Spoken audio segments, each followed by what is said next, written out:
से जुड़े हुए हैं। छात्र राजनीति से मैं आता हूँ, कॉलेज अध्यक्ष भी। मैं राजनीति में विश्वास नहीं करता, मैं विश्वास करता हूँ समाज नीति में।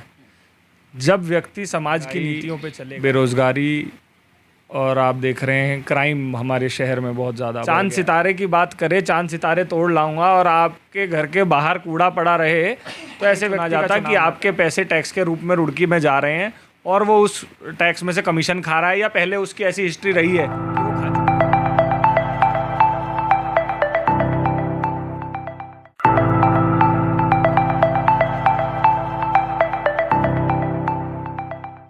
नमस्कार, स्वागत है आपका दृष्टि न्यूज उत्तराखंड में। मैं आपके साथ संदीप गोयल। दोस्तों, जैसे कि आपको पता है कि हम समय समय पे आपकी मुलाकात करवाते रहते हैं, तो आपकी मुलाकात करवाने जा रहे हैं एक युवा साथी से। लेकिन उस युवा साथी का नाम बताने से पहले हम आपको बता देते हैं कि एक बहुत ही अच्छे समाज सेविक है। कोरोना काल में उनके द्वारा काफ़ी राशन वितरण किया गया और इंसानों के लिए नहीं बल्कि पशुओं के लिए भी हमेशा तत्पर रहते हैं। चाहे वो गाय हो या बेजुबान जानवर में से कोई भी हो या स्ट्रीट डॉग हो, कोई भी XYZ, वो पशुओं के लिए थी।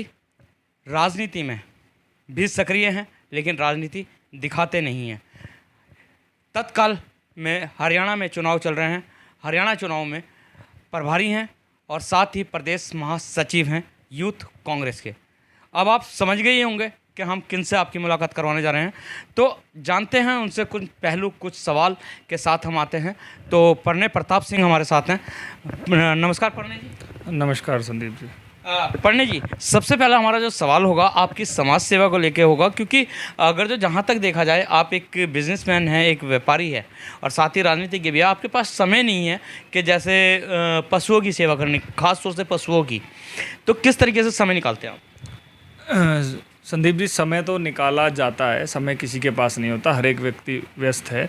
ये आपकी प्रायोरिटीज़ पे डिपेंड करता है, आपको सुकून किस चीज़ में मिलता है। बिज़नेस तो अभी ताज़ा है, पहले से हम लोगों से जुड़े हुए हैं। छात्र राजनीति से मैं आता हूँ, कॉलेज अध्यक्ष भी रहा हूँ।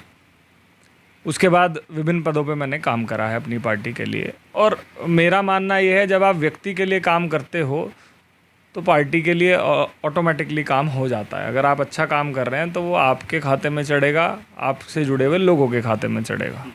अभी आप अगर तो उत्तराखंड प्रदेश में कहें तो प्रदेश महासचिव हैं यूथ कांग्रेस के, लेकिन आपको साथ ही हरियाणा में प्रभारी भी बनाया गया है। तो किस नज़रिए से आप देख रहे हैं हरियाणा के चुनाव को? देखिए, हरियाणा का चुनाव बहुत अच्छा रहेगा कांग्रेस के लिए। मेरे को वॉर रूम का एक मेंबर में मुझे पार्टी की तरफ से काम करने का प्रभार में मौका मिला। वो कुछ परिस्थितियों के कारण मैं पूरा समय वहाँ पे नहीं रहा, मैं कुछ दिन पहले घर आ गया था। बट हाँ, चुनाव बहुत अच्छा रहेगा और हमारी पार्टी वहाँ पूर्ण बहुमत से सरकार बनाने जा रही है। अगर जो प्रदेश की बात करें, अभी निकाय चुनाव हमारे उत्तराखंड में भी होने जा रहे हैं। उत्तराखंड में किस तरीके से रहेगा कांग्रेस पार्टी का? देखिए, जो महंगाई, बेरोज़गारी और आप देख रहे हैं क्राइम हमारे शहर में बहुत ज़्यादा बढ़ गया है। शहर में क्या, पूरे प्रदेश में बढ़ गया है। तो ये मुद्दों से जो है आम जनमानस परेशान है और मैं आपको सुनिश्चित करना चाहूँगा कि जनता हमारे साथ है और जनता इन मुद्दों पे हमें समर्थन ज़रूर करेगी। अभी सवाल आता है प्रणय जी कि आप रुड़की के मूलभूत निवासी हैं और रुड़की में आपका बहुत गहरा जुड़ाव है। और रुड़की शहर अगर तो देखा जाए तो बहुत सुंदर शहर है और छोटा सा शहर है, लेकिन यहाँ की राजनीति उतनी ही ज़्यादा गर्म है। तो क्या कहेंगे आप इस राजनीति को लेके कि बहुत सारे चेहरे ऐसे दिखते हैं जब चुनाव आते हैं कि वो मैदान में, लेकिन उसके बाद मैदान छोड़ के भाग जाते हैं? देखिए, मैं आपके माध्यम से सभी को अपने विचार बताना चाहूँगा कि मैं राजनीति में विश्वास नहीं करता, मैं विश्वास करता हूँ समाज नीति में। जब व्यक्ति समाज की नीतियों पे चलेगा तो वह निश्चित रूप से अपने शहर के लिए, अपने प्रदेश के लिए और देश के लिए काम करेगा। जो भी लोग राजनीतिक क्षेत्र में आकर अपना रुचि दिखाते हैं या राजनीति करना चाहते हैं, ये हाथ में होता है जनता के, और जनता इस मामले में बड़ी कुटिल होती है। मैं आपको एक बात बताऊं, जब एक व्यक्ति अपनी बेटी का हाथ भी किसी को देता है तो वो उसको, उसके पिता को, उसके आगे की 2 पीढ़ी भी देख लेता है। तो जनता जब वोट डालती है, हमारी रुड़की की जनता बहुत पढ़ी लिखी, विद्वान और शुरू से समृद्ध है। रुड़की की जनता सब कुछ देखेगी, मुझे देखेगी, मेरे करे हुए कार्य को देखेगी, मेरा अगला पीछा देखेगी। तो रुड़की की जनता बहुत अच्छा चुनाव करती है। रुड़की की जनता सोचती है, समझती है, फिर अपना वोट कास्ट करती है। मैं ऐसा समझता हूँ कि रुड़की गलती कभी हुई हो तो हुई हो, लेकिन रुड़की की जनता बहुत समझदार जनता है। लेकिन अगर तो देखा जाए जनता की जब बात हो रही है और ख़ासतौर से रुड़की की जनता की बात हो रही है, तो रुड़की की जनता इतिहास रहा है कि हमेशा नया चेहरा देखती है और नए चेहरे इस बार बहुत दिखाई दे रहे हैं। देखिए, रुड़की की जनता नया चेहरा देखती है, लेकिन मैं रुड़की की जनता से अपील भी करना चाहूँगा, उस चेहरे की पूरी अच्छी तरह जांच पड़ताल करें, छानबीन करें। आप उनसे व्यक्तिगत मिलें, उनके विचारों को जानें। सिर्फ वो विचार ना जानें जो वो आपको दिखाना चाहते हैं, उनकी असलियत पहचानें, उनके करे हुए कार्य को देखें, उनके आगे पीछे सराउंडिंग सब देखें।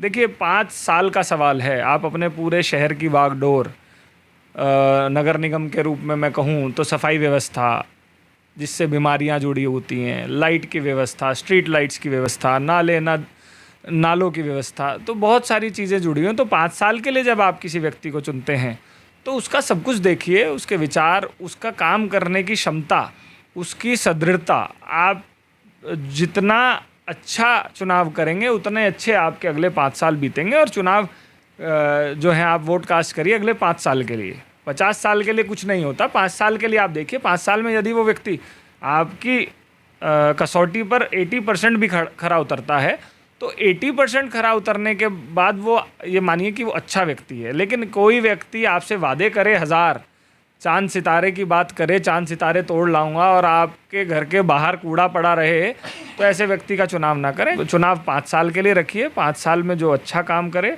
उसको दोबारा लाइए, अन्यथा उसको नमस्कार कीजिए। पंडित जी, अब ये चांद सितारों की बात पे एक सवाल और आया है कि कैंडिडेट के साथ साथ जो हैं दोस्त भी वो चांद सितारे तोड़ने की बात करते हैं। तो दोस्तों का आपके जीवन में क्या महत्व है, या और कैंडिडेटों के जीवन में क्या महत्व है? क्योंकि दोस्त जो कहते हैं कि अहम भूमिका निभाते हैं। देखिए, मैं अपने बारे में कह सकता हूँ, किसी और के बारे में नहीं। मेरे जीवन में दोस्तों का महत्व मेरे परिवार जितना है। जैसा मेरा परिवार वैसे मेरे दोस्त, मेरे भाई, मेरे बंधु, मेरे मिलने वाले। और आज तक मुझे जितना प्यार मेरे परिवार ने दिया है उतना ही मेरे दोस्तों ने, मेरे समर्थकों ने दिया है। तो मैं जो भी कार्य करता हूँ उनको परिवार के रूप में लेकर चलता हूँ। दोस्त मेरे लिए परिवार है। दोस्त परिवार है, बहुत अच्छी बात कही है। यहीं पे अब चुनाव की बात हो रही है हमारे, और ख़ासतौर से रुड़की शहर की। तो अगर जो चुनाव देखा जाए मेयर का है या विधायक का है, तो कैसे व्यक्ति को चुनाव लड़ना चाहिए और कैसे व्यक्ति को चुनाव जिताना चाहिए? देखिए, ये बात तो हमारी हो ही गई। जनता को उस व्यक्ति को चुनाव लड़वाना चाहिए, जितवाना चाहिए जो व्यक्ति आपके लिए अवेलेबल हो। और लड़ना लड़ने वाली बात है, जिसको आपको चुनाव लड़ना है या लड़ाना है, वही लोग जो आपके लिए अवेलेबल हों, जो आपका सम्मान करें, रुड़की की जनता का सम्मान करें। और एक सबसे इम्पोर्टेंट चीज़, वह व्यक्ति भ्रष्टाचारी ना हो। वह आगे से, पीछे से, आने वाले कल में किसी प्रकार की कमीशनिंग में या भ्रष्टाचार में लिप्त ना हो। क्योंकि नेता उसको चुना जाता है जो आपके पैसे को व्यवस्थित तरीके से आप तक वापस पहुंचाए कार्यों के द्वारा। नेता कभी उसको नहीं चुना जाता कि आपके पैसे टैक्स के रूप में रुड़की में जा रहे हैं और वो उस टैक्स में से कमीशन खा रहा है, या पहले उसकी ऐसी हिस्ट्री रही किसी भी स्वरूप में। जो जनता का पैसा खाए, ऐसे व्यक्ति का चुनाव कभी ना करें।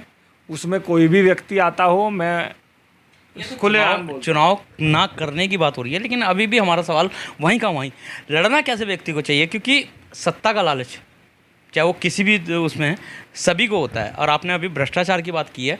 प्रणव जी, चाहे भ्रष्टाचार किया या नहीं किया, कुर्सी सबको प्यारी होती है। देखिए, प्यारी होती है, लेकिन चुनाव जनता के हाथ में है। वो जिसको चाहें वो उसको जिता सकते हैं, जिसको चाहें उसको धराशायी कर सकते हैं। तो मेरा ऐसा मानना है, आप चुनाव करें, सही चुनाव करें, अपनी 5 इंद्रियों को खोलकर चुनाव करें, किसी भी प्रकार के बहाव में या बहकावे में ना आए, और ऐसे व्यक्ति को चुनें जो आपकी आने वाली पीढ़ी के लिए एक रोशनी, जिसको कहते हैं पथ प्रकाशन का काम करे, ना कि उसको अंधकार में ले जाए। आपके 5 साल बहुत कीमती होते हैं। तो व्यक्ति ईमानदार हो, कर्मठ हो, जुझारू हो, और आप उस तक कभी भी पहुंच सकते हों, ऐसा व्यक्ति चुनें। रुड़की में हवा एक और भी चल रही है कि प्रणय प्रताप सिंह, जो कि अभी युवा हैं, वो भी पूरा मन बना चुके हैं चुनाव लड़ने के लिए मेयर का। देखिए आपको ऐसा लगता है और मेरे कई साथियों को ऐसा लगता है, आप भी मेरे बड़े भाई जैसे हैं, क्योंकि आप बहुत सीनियर एक जर्नलिस्ट हैं, आप अपनी भूमिका बहुत सालों से निष्पक्ष तरीके से निभाते हैं। ऐसे बहुत सारे मेरे साथी हैं जिनको ऐसा लगता है। पार्टी ने मेरे ऊपर भरोसा जताया है और आने वाले समय में जब सब कुछ क्लैरिटी होगी तो निश्चित रूप से मैं ऐसा चाहूँगा कि मैं ईमानदारी से, कर्मठता से रुड़की की सेवा 5 साल के लिए करूं और मैं 5 साल को ही एम लेके चलता हूं। मैं ये नहीं समझता कि मैं किसी चुनाव को लड़ा या जनता ने मेरे को किसी गद्दी में बिठाया तो वो मेरी बपौती हो गई। 5 साल में यदि मेरा काम लोगों को पसंद आएगा तो मैं आगे कभी विचार करूंगा, अन्यथा मैं जनता के पास किसी भी छल कपट से नहीं जाऊंगा। पंडित जी, आपने पार्टी की बात की है, किसी वजह से पार्टी नहीं टिकट देती है, फिर क्या विचार रहेगा? देखिए, मैं नेगेटिविटी में सोचता ही नहीं हूँ। नहीं, किसी वजह से पार्टी मेरी है, मैं पार्टी का हूँ। और देखिए प्रणव जी, सिक्के के 2 पहलू होते हैं, हेड एंड टेल। दोनों चीज़ चलेगी तभी सिक्का आगे चलेगा, नहीं तो खोटा कहलाया जाएगा। किसी वजह से नहीं पार्टी देती है, क्योंकि पॉजिटिव है तो नेगेटिव भी है, नेगेटिव है तो पॉजिटिव भी है। मैं आपको दोनों पहले बताता हूँ कि मैं पार्टी का हूँ और पार्टी मेरी है, तो मैं ऐसा मान के नहीं चल रहा कि पार्टी मुझे टिकट नहीं देगी। देखिए, हमारी पार्टी का शीर्ष नेतृत्व इस टाइम युवाओं को बहुत आगे बढ़ाने का काम कर रहा है और ये अच्छा भी है। जब तक युवा आगे नहीं बढ़ेंगे बड़ों का आशीर्वाद लेते हुए, बड़ों का आशीर्वाद भी ज़रूरी है और युवाओं का जोश भी ज़रूरी है, वो आगे बढ़ेंगे तभी वो नया विचार रख सकेंगे, नया विज़न रख सकेंगे और एक नई ऊर्जा के साथ अपने शहर के लिए, अपने क्षेत्र के लिए काम कर सकेंगे। तो मैं ऐसा मानता हूँ पार्टी ज़रूर आपके भाई का साथ देगी और मेरा ऐसा दृढ़ निश्चय है। चलिए आपकी बात हम बड़ी कर लेते हैं, पॉजिटिव भी हो जाते हैं कि पार्टी ने अगर तो आपका साथ दे दिया और आपको टिकट मिल जाता है, और जैसे कि आप युवा की बात कर रहे हैं बार बार, यदि आप चुनाव जीत जाते हैं तो जो रुड़की की समस्याएं हैं, जैसे सड़कें टूटी हुई हैं, जल भराव की समस्या हम भी बचपन से देखते आ रहे हैं, आप भी देखते आ रहे हैं कि एज ए टीज है, तो किस तरीके से रहेगा रुड़की की समस्याओं को दूर करने का आपका विजन? देखिए, मैं वही बात कहना चाहूँगा, मैं कभी ये नहीं कहूँगा चांद सितारे तोड़ के लाऊंगा, लेकिन मैं किसी भी प्रयास में कमी नहीं छोड़ूंगा। I have a very clear vision. जल भराव की समस्या समय लगेगा, बड़ी समस्या है, लेकिन रिजॉल्व हो सकती है। ऐसा नहीं है कि वो समस्या का हल ना हो, पूर्ण रूप से ना हो, 80% 90% वो समस्या रिजॉल्व हो सकती है। प्रयास तो देखिए, अगर अभी नगर निगम बना है, पहले नगर पालिका था, राजेश गर्ग जी से लेके अभी जो मेयर गौरव गोयल थे, उन्होंने भी प्रयास किए हैं। वो अपने अपने विजन की बात है, मैं किसी के ऊपर टिप्पणी नहीं करूँगा, लेकिन एक प्रॉपर प्रोजेक्ट रिपोर्ट और प्लान के साथ जब आप आगे बढ़ेंगे तो 100% नहीं तो 80% से 90% मैं आपसे वादा करता हूँ वो जल निकासी का जो समाधान है वो आपको धरातल पर दिखेगा। रही दूसरी बात सड़कों की, सड़कों में कमिशनिंग बंद होगी, कमीशन फ्री जब नगर निगम होगा। एक ही एजेंडा, एक ही नारा, कमीशन फ्री नगर निगम। जब कमीशन मुक्त नगर निगम होगा, ठेकेदारों को काम करने के लिए ज़्यादा पैसा मिलेगा। तो बट ऑब्वियस है वो जो सड़कें हैं जो आज 1 साल में, 6 महीने में, 1.5 साल में टूट जाती हैं, वो 5 साल चलेंगी। जब एक सड़क 5 साल चलेगी तो आप और क्षेत्रों पे भी वो पैसा लगाकर उसका विकास कर सकते हैं। पंडित जी, आप बार बार कमीशन की बात कर रहे हैं, तो कमीशन ऐसा कौन सा डिपार्टमेंट है, ऐसा कौन सा विभाग है जहां नहीं चल रही है? अगर जो देखी जाए आजकल की जो रुड़की की जनता है सबसे ज़्यादा परेशान है कमीशन से, HRDA को लेकर। जब जनप्रतिनिधि कमीशन लेना बंद करेंगे तो विभाग की ऐसी हिम्मत नहीं है कि वो कमीशन ले ले।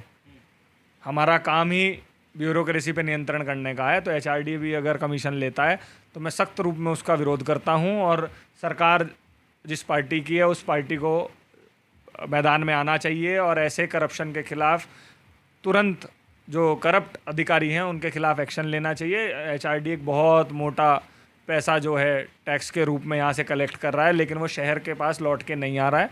तो मैं ऐसी अपील करूँगा आपके माध्यम से कि HRDA जो भी काम करे वो शहर के लिए करे और बहुत मजबूत तरीके से शहर में वो पैसा लगाए।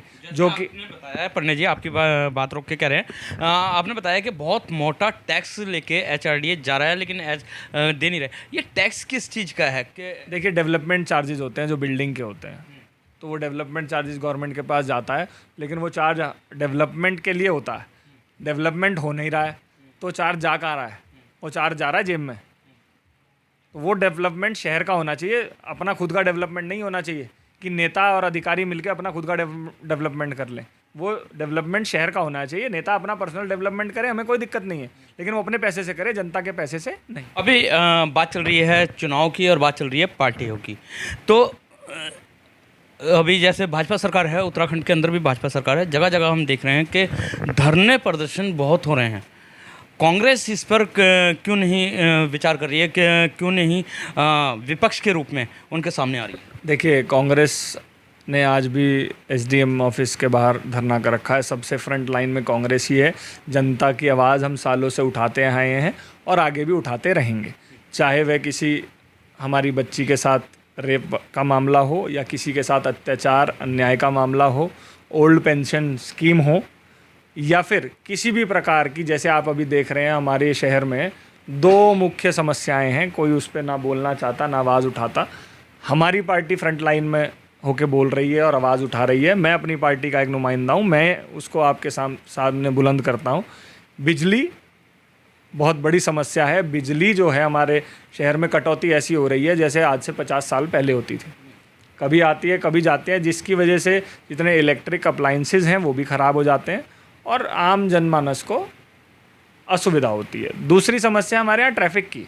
इन्होंने एक प्रॉपर रूट प्लान नहीं बनाया हुआ है। आप शहर के मेन बाज़ार में जाइए, वहाँ व्यक्ति का जाने का मन नहीं करता। जब व्यक्ति बाज़ार से कन्नी काटेगा तो फिर आम जो दुकानदारों से भरा हुआ हमारा शहर है, छोटे दुकानदार हैं, बड़े दुकानदार हैं, तो वो अपना घर कैसे चलाएंगे? तो मेरा मानना है ट्रैफिक जो है वो व्यवस्थित हो और बिजली, पानी जैसी ये छोटी छोटी मूलभूत जो सुविधाएं हैं जिनके लिए हम लोग टैक्स भरते हैं। मैं भी बहुत कई वर्षों से हम परिवार हमारा टैक्स भरता है, तो ऐसे ही सभी लोग भरते हैं। तो उनको उस टैक्स के एवज में जो सुविधाएं मिलनी चाहिए वो सुविधाएं उन्हें मिलें।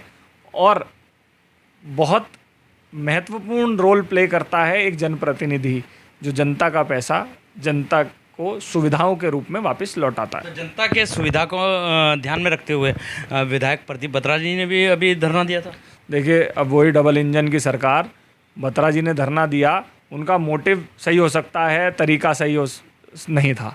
आईआईटी एक संस्थान है, अगर आप चाहते हैं रुड़की के लोग वहाँ जाएं, व्यवस्थित रूप से जाएं, उसका एक तरीका होता है, समन्वय बनाएं। आईआईटी की भी एक सिक्योरिटी का प्रोटोकॉल है। आप एक प्रोसीजर बनाएं कि जिस किसी व्यक्ति को आईआईटी में जाना है वो वहाँ अप्लाई करे, उसका एक प्रोसेस हो, चाहे वो पुलिस वेरिफिकेशन हो या कुछ भी हो, जिससे अंदर कोई असुविधा या किसी प्रकार का कोई भी हुड़दंग ना हो, तो वो बहुत इजीली हो सकता है। आईआईटी पुरानी संस्था है, हम लोगों को सपोर्ट करती है। मैं खुद आईआईटी में जाता हूँ, ये रखा हुआ मेरा पास, तो वो लोग सपोर्ट करते हैं, तो उनसे बात करें। रुड़की की जनता के लिए बट ऑब्वियस है, हमारी धरोहर है रुड़की की, हम लोगों की ज़मीनें गई हुई हैं, तो हमारा पहला अधिकार है कि हम आईआईटी में जाएं, घूमें फिरें, लेकिन उसका एक पर्टिकुलर प्रोटोकॉल होना चाहिए और व्यवस्थित रूप से आप इजीली उनसे बात कर उसको खुलवाएं। लेकिन बोट क्लब को पार्क बनाने की बात करी है कि यदि आईआईटी अंदर नहीं जाने देती है तो बोट क्लब को पार्क बनाए। देखिए, पार्क बना सकते हैं, लेकिन ये यदि नहीं होना चाहिए, डराने वाली राजनीति नहीं होनी चाहिए। आप उनसे बात करें, क्यों नहीं खोलेगी आपकी सरकार, आप यहाँ से पार्टी के विधायक हैं, आपकी स्टेट में सरकार है, आपकी सेंटर में सरकार है, कैसी एक तीनों जगह आप जो हैं विराजमान हैं, तो कैसे आईआईटी के लोग नहीं मानेंगे? वो आपको तरीका आना चाहिए। और बहुत पुराने विधायक हो चुके हैं बत्रा जी, अब भी अगर उनको काली पोतनी पड़े या दबंगई से या गुंडई से गेट तोड़ने पड़े, तो मैं मानता हूँ ये बहुत ही चिंताजनक विषय है। बहुत बहुत धन्यवाद हमारे चैनल में जुड़ने के लिए। तो ये थे हमारे साथ प्रणय प्रताप सिंह, जिन्होंने दोस्ती के आज मायने बताए हैं कि दोस्त जो है एक परिवार की तरह होता है और परिवार में हमेशा खड़े रहो। तो इसी के साथ बने रहिए, दृष्टि न्यूज़ में मिलवाते रहेंगे इसी तरीके के खास शख्सों के साथ। जब तक के लिए दीजिए इजाज़त। जय हिंद, जय भारत, जय उत्तराखंड।